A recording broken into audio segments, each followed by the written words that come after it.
what's happening? I'm Jessica Jordan. It doesn't really matter if you're a software engineer, a project manager, a team lead, or the founder of a company. If you're interested in moving yourself forward professionally, your team or your business, this talk is exactly for you. We will take a look at strategies we can employ to tap into the potential of open source and also to which extent doing so will actually benefit us. And last but not least, by the end of the talk, you might actually realize that investing in Ember is the best business decision you're gonna make this year. But before we talk about investment and all of this stuff, let's talk about Ember and what actually brings me here to talk about this. Several years ago, when I was trying to take the next step in my learning journey as a web developer and as a front-end engineer, I found that there was a very interesting concept I wanted to get more into, which was all about building single-page applications. And back then, this was still kind of like a big and new thing. And I found Ember to be quite promising in this regard, because it had this slogan, this idea that I was actually able to build large-scaled and maintainable web applications using this framework. And I found it really interesting and exciting for its strong conventions that it had and having the feeling that I can build on top of the foundation of patterns and paradigms that have been battle tested by a global community. Also the feeling that the user interface and developer experience was quite modern with the CLI, which was still a very new thing back then. I had the feeling to be very productive and could get my things kind of like out of the gate rather easily, and also have the feeling that the framework actually developed itself and undertook some evolution throughout the years was also what made it worth staying for me, specifically in regards to looking at the recent Ember Octane release. I think it is not an understatement to say Ember is the modern framework. And last but not least, maybe one of the things that I found really intriguing when I just started learning Ember was to learn much more about open source. And why was this so interesting to me? Why was open source such a big deal? I think just like with learning Ember, I really realized how much of a game changer this actually was. The ability that you as an engineer could actually go into GitHub and really look into the source code of, for example, Ember, and then even if you weren't this kind of person who actually like read the source code like from the top to the bottom, like even just like looking at some of the bits of it, it kind of made you feel that you got a better understanding how it works under the hood, and that maybe you could use some of these bits and pieces of knowledge to build better web applications based on Ember. This was a really big thing for me, at least like back then. And I think to this day it still is for a lot of software engineers to have this idea that if you use open source, you have a lot of power and control and the knowledge what you actually build your applications and your other software on top of. It's not only about the public source code, it's also about things like, depending on the license, that you can modify and redistribute the software and maybe try out ideas in the open source community by doing so. And also the fact that documentation tends to be rather high quality because it is also openly developed with a group of peers from all across the globe.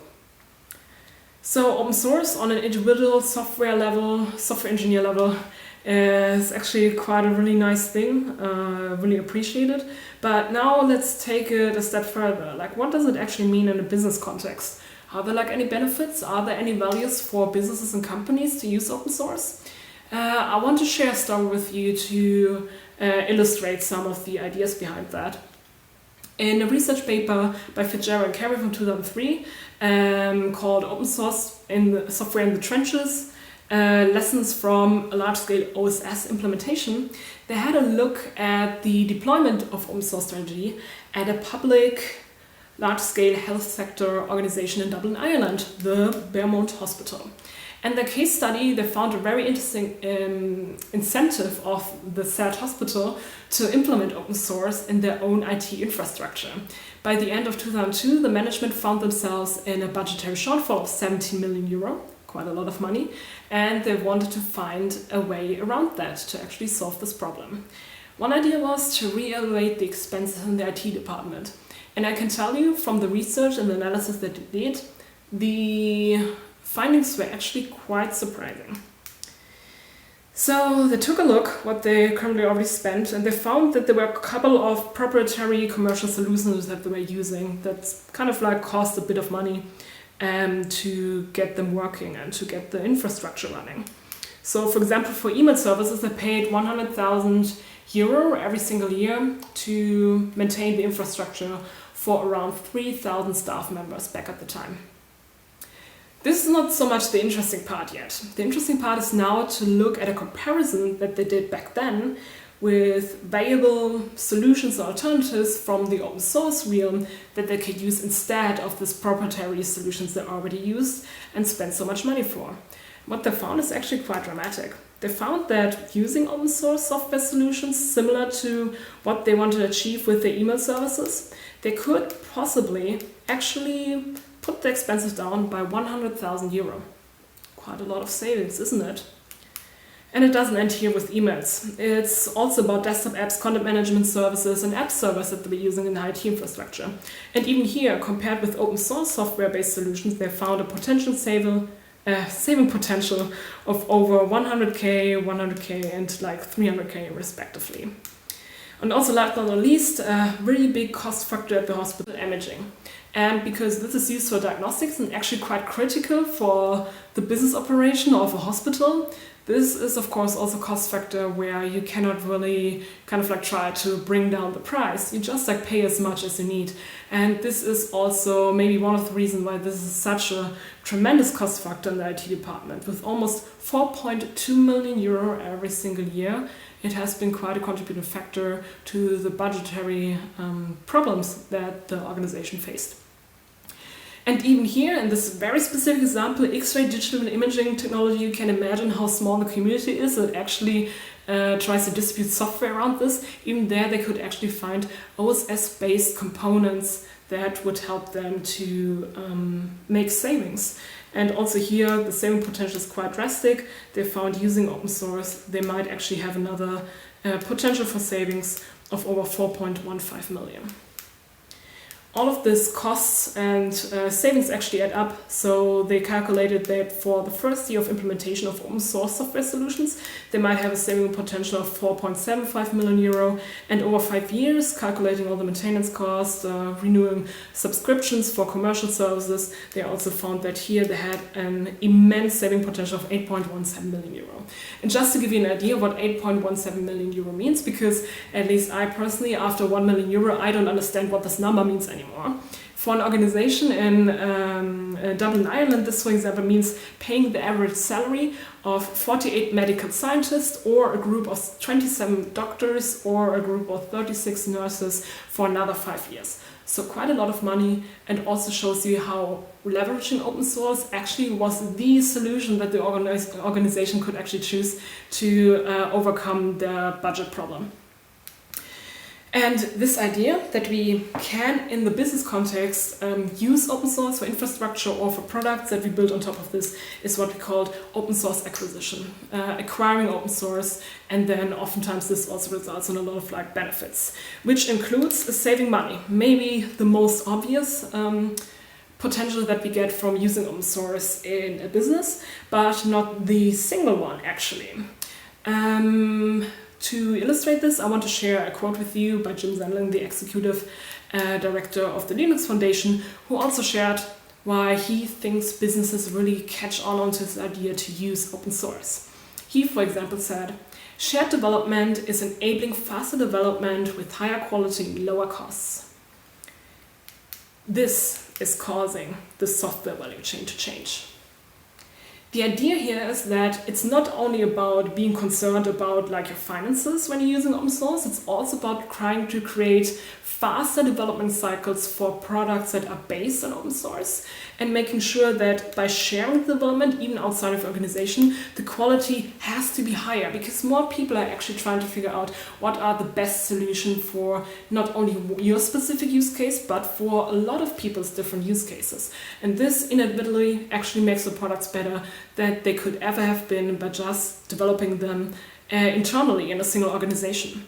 So this quality idea behind improving products is what makes open source acquisition also so attractive to a lot of businesses.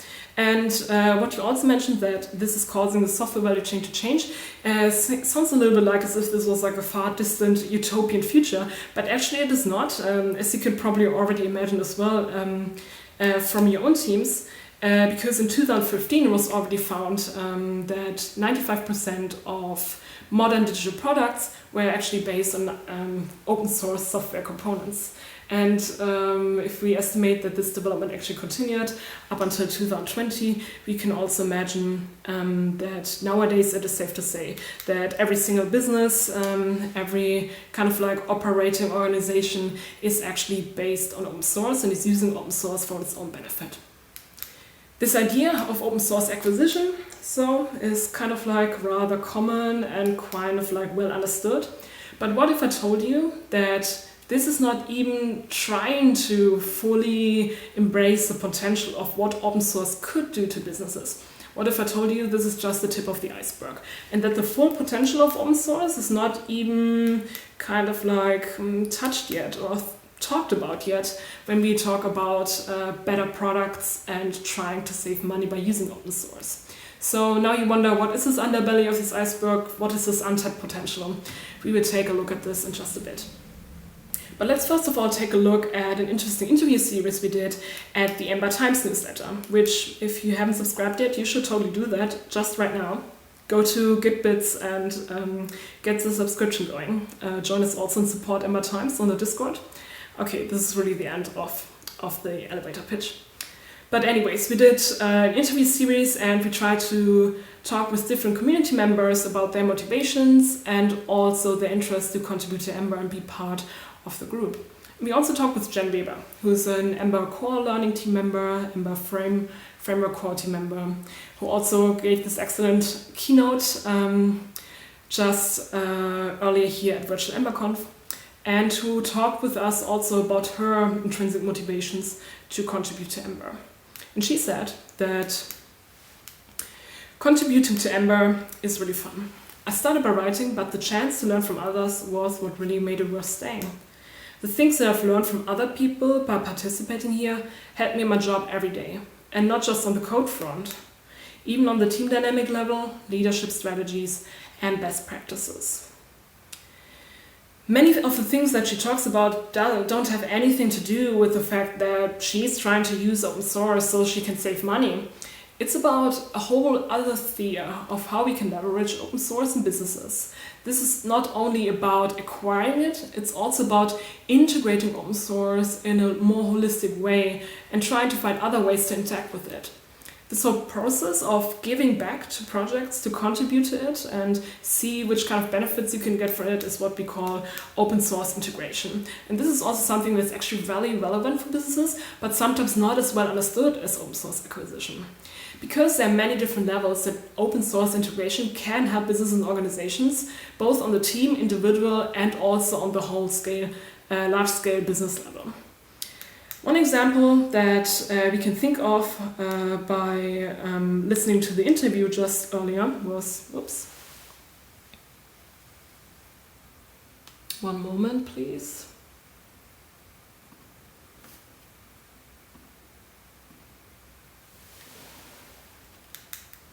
Here we go. Sorry about that. One thing that we thought about when we think about OSS integration is the fact that engineers who actually contribute to open source have another and very significant way to improve their own skills in many different areas, be it technical skills, learning a new programming language, getting like more intimate knowledge of libraries or frameworks that they're using, or be it organizational skills, trying to lead initiatives in the community, for example, writing RFCs, or trying to lead new efforts, for example, redesign of a website to bring them to life and to bring back these kind of skills that have been honed in remote collaboration with peers all around the world into your own organization, where they can also be very beneficial. It's all about thinking of it more of a way to trying to provide the room and the space for engineers who are already working on your teams to nurture their own excellence that they already have and to really fulfill the new full potential.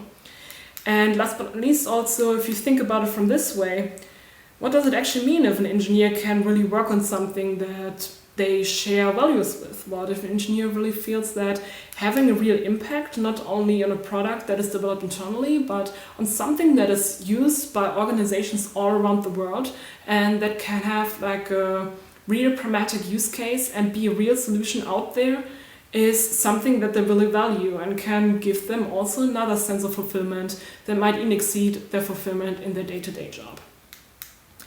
If you think about this way, we can also think about that this is some nourishment we can provide to teams, to engineers, and to our business by providing this sense of fulfillment and work satisfaction. And of course, this is not the end of the story. Oftentimes, if you're involved in hiring processes at all, you find yourself in a situation where you want to grow your team another time. And then you say to yourself, when you have like a job ad out there that says something along the lines of that you're looking for a senior JavaScript engineer, they should have at least like 5 years experience with Ember, maybe this should be driven, motivated, self-starter, have a can-do attitude, the list goes on and on and on. And at the end of the day, you might actually find a lot of like great candidates that really fit this profile really nicely, and you're already doing a great job to get all of these great people potentially getting onto your team and creating great work. But then at one kind of like blocker, which is all about them also kind of like interviewing with a lot of other places and then realizing I'm actually not really confident yet if I should really go with company X and not company Y.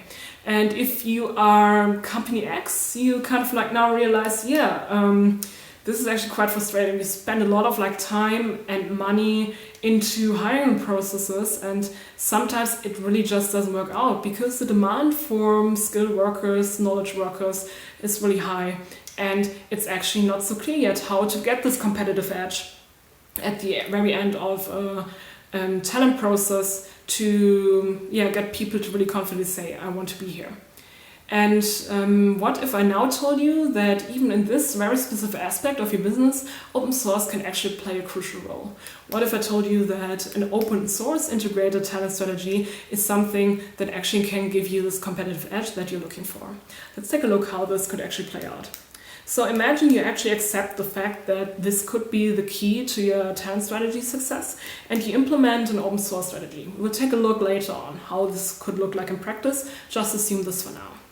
What you might find is that especially these people who already contribute to open source, that find a lot of like value in contributing to it in their paid work time at your company, get an increased sense of fulfillment or work satisfaction because they can actually adhere to their own interest rather easily by choosing freely work on open source projects.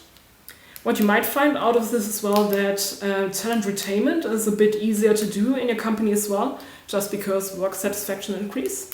And what you get out of this as well might be that, especially if your engineers are really involved in open source communities, that they reach out to other engineers rather automatically by working on any kind of projects, and that this kind of network that they are creating is also something that can later on help you in the talent acquisition process by being able to actually proactively reach out to other skilled engineers that already have the skill set that you are looking for by being involved in the same open source community as your engineers are already in. You actually have the chance to provide opportunities to people who are maybe looking for the next career steps months or years from now.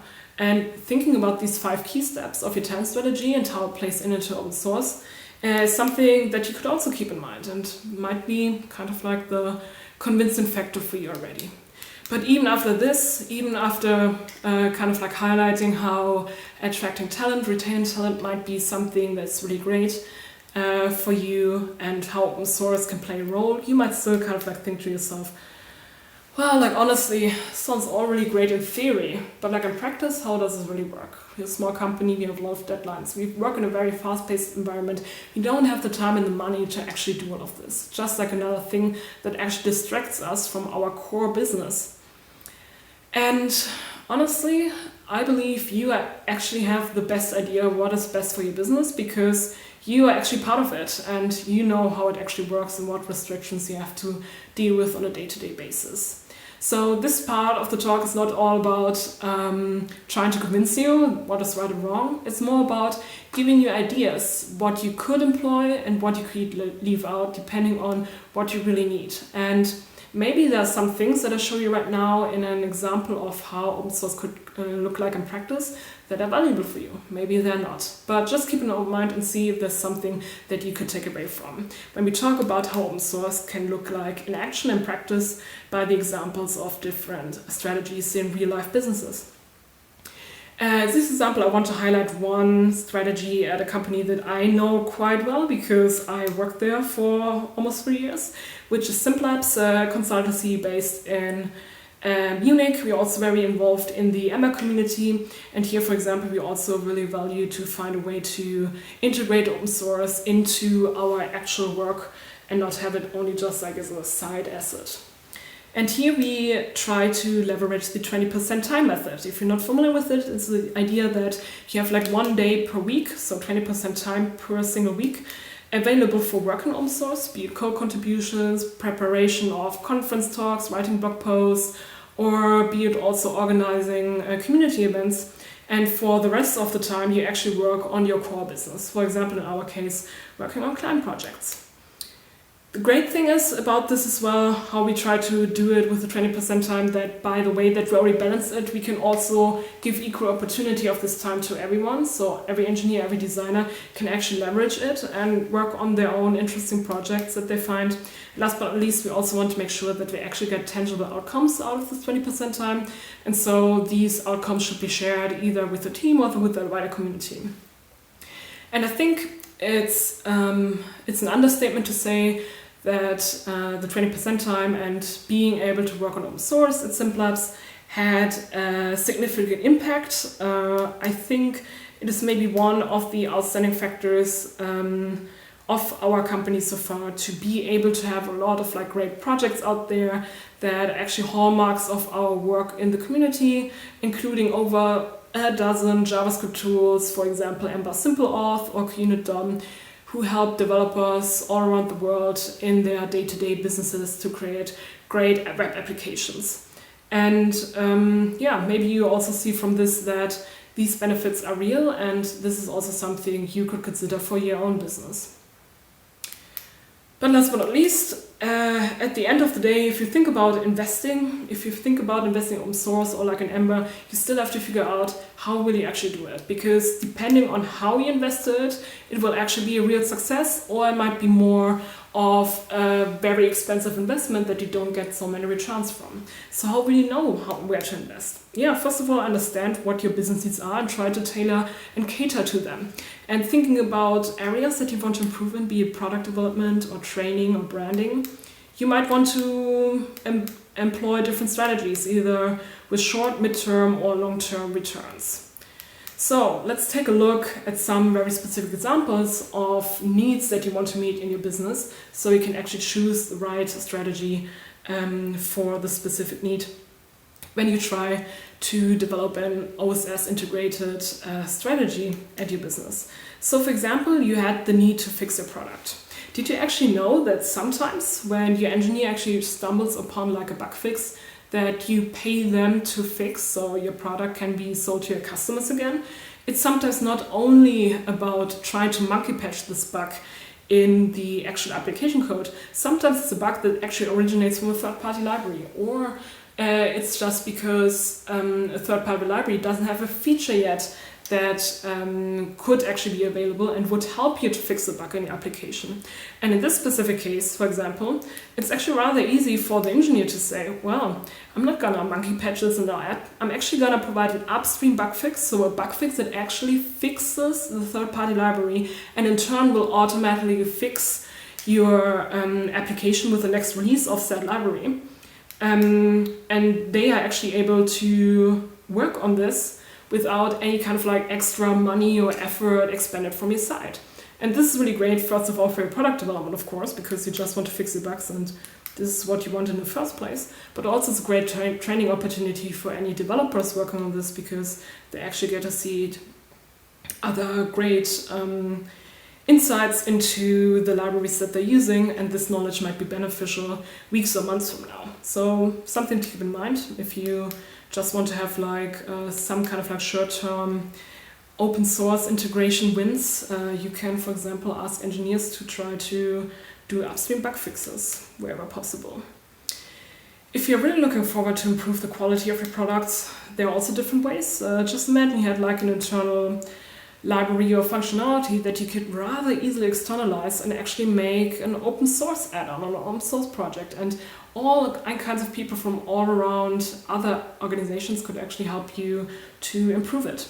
The great thing is, once you actually share the development, it's usually much easier to kind of like identify use cases that are very interesting for the functionality or the project that you're open sourcing that you haven't been aware of before, and to also help you identify and fix bugs and fix them much quicker than if you would have continued with the development internally. So if you go with this route, for example, you realize, okay, it's actually quite a little bit of investment to kind of like get something generic enough so it can be an open source project. We have to invest a little bit of engineering time to do that.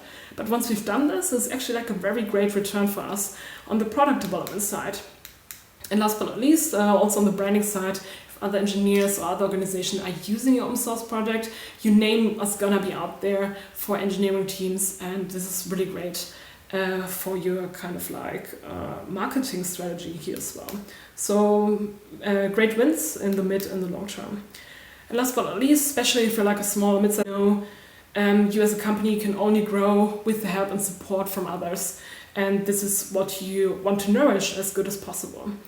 And if you imagine or kind of like have this point of view of tech user groups actually really fulfilling the need, then this is something you should definitely look into. Just imagine you had like a own local user group for Ember developers in your own town, or maybe you sponsor or host an event from an already existing user group every now and then. The effects that you have are manifold. First of all, you have opportunity to co-network with a lot of other engineers and organizations around your area that are also using the same technologies as yours, and also you get an added benefit of branding, because when you, for example, sponsor, when you, for example, host, people will remember your name, and this is something that can pay off already weeks, months, sometimes years from now. So here also great benefits that you get in the long term, both on the branding and the talent strategy side, and which should also not be underestimated, especially for the talent strategy, where, you know, as a tech company, it might sometimes take quite a long time to hire someone. So why not invest today and then get the benefits from it a couple months or years from now. So something to keep in mind. Support your local Ember meetup. And there are many different ways that companies contribute to open source right now. So if you, for example, like a smaller company, you might kind of tend to do more short-term investments, for example, these upstream bug fixes that I talk about, or trying to collaborate on open source projects that you're already using, because it's rather easy to invest and stop the investment and go from there. But especially if you're like a large organization, maybe like more than 10,000 staff members, then you might realize that, for example, having stakeholdership positions in projects, trying to help open source projects to fulfill the roadmap and to pace them through it with the features that are relevant for your own business product, is something that you would really value. And yeah, to give you some confidence as well, if you're maybe already there to make the choice, okay, maybe I should look into open source and how we can deploy this in our business, I want to assure you you're in a great company, especially in the Ember community, which is a framework or a project that is not backed by one single big company, but a lot of like different companies and organizations and individual contributors that come together to shape the product. You are in, as I said, very great company. And looking at a lot of like small, mid and larger sized companies, you might also find very similar strategies that you can adapt for your own business. And yeah, with this, I think you have like a better understanding how this could actually play out, and that higher quality products, more secure products, but also more effective and excellent teams, as well as the competitive edge that you get in sales and also your talent strategy by employing open source in your business, are the things that actually give this multiplied business impact that is larger than just the sum of its parts. And yeah, I think you had a great time to kind of like get a little bit of an insight together with me into open source and what it means in the Ember ecosystem specifically. And maybe at this point you might ponder a little bit and actually come to the conclusion that you can now actually make a really great business decision for yourself, maybe even the best, by investing in Ember. And with this, I would like to thank you again. I'm a senior software engineering consultant at Simplabs. If you want to learn more about what we're up to there, feel free to reach out to me at Discord or on Twitter. Also at Ember Learning Core team member of the Ember Times, and an Ember.js Berlin organizer. If you're ever interested in contributing to open source, either with our learning team efforts or with the newsletter, feel free to reach out. And if you're ever in Berlin, please pop by our local user group. And last but not least, thank you so much for listening to me, and wishing you a very great time at EmberConf.